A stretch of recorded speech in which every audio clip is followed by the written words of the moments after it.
Kosmoaren eszenatoki zabalean, soinua, espazioan eta denboran zehar entzuten den melodia bat da. Sinfonia honen bihotzean soinuaren abiadura dago. Vibrazioak hainbat bitartekoaren bidez nola bidaiatzen duen definitzen duen neurria. Lagun gaitzazu bidaia honetan soinuaren abiadurak sekretuan eta aurrerapenak ezagutzeko. Lehenik eta behin, zer da soinuaren abiadura?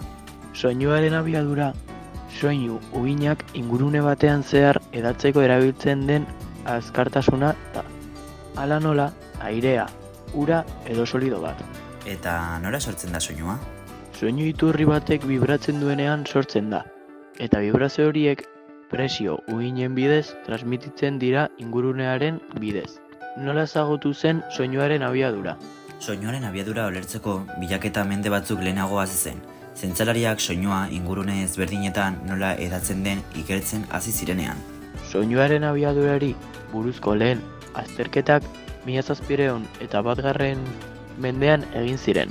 Arlo honetan aitzindarietako bat Robert Boyle zientzialari inglesa izan zen, zeinak esperimentuak egin zituen elizako kanpainekin soinuak distantzia ezberdinetara iristeko behar zuen denbora neurtzeko.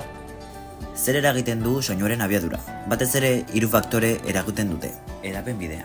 Soinuaren abiadura aldatu egiten da soinua hedatzeko bitartekoaren arabera. Adibidez, soinuak azkarrago bidaiatzen du ingurune solidoetan, burdina edo altzairuan, ura bezalako likidoetan baino, eta azkarrago likidoetan airea bezalako gasetan baino. Temperatura. Ingurunen temperaturak soinuaren abiadura eragiten du. Oro har, temperatura altuagotan airea molekulak azkarrago mugitzen dira, eta horrek soinuaren abiadura handitzen du. Bestalde, temperatura baxuagotan molekulak motelago mugitzen dira, eta horrek soinuaren abiadura murrizten du. Presioa. Presioak soinuaren abiadura ere eragin dezake, baina bere eragina ez da temperatura eta edapen ingurunen bezain esanguratsua. Oro har, zenbat eta presio handiagoa molekulak elkarrengandik gertuago daude, eta horrek soinuaren abiadura apur bat handitu dezake.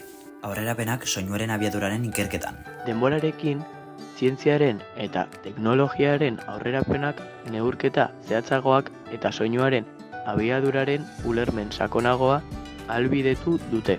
Ikerketa modernoari esker.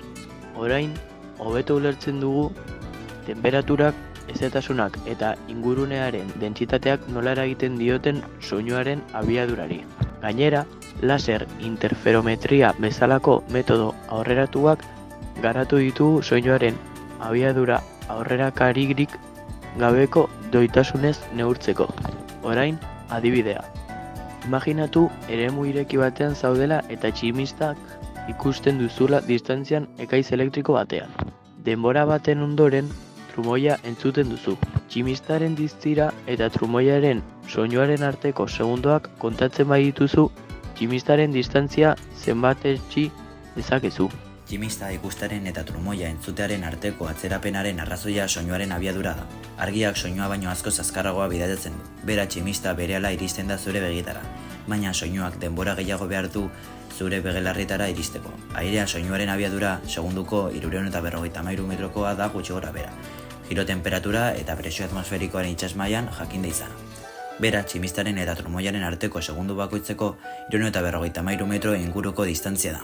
Azkenik, ondoriorekin jarraituko dugu. Soinuaren abiadura ez da neurri zientifiko bat bakarrik. Gure eguneroko esperientziaren funtsezko zati bat da ere.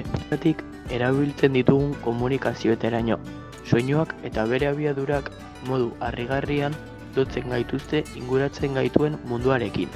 Ezagutzaren etengabeko bilaketan soinuaren abiaduraren misterioak eta mirariak arakartzen jarraitzen dugu. Unibertsoaren kontzertuan betierako melodia bat.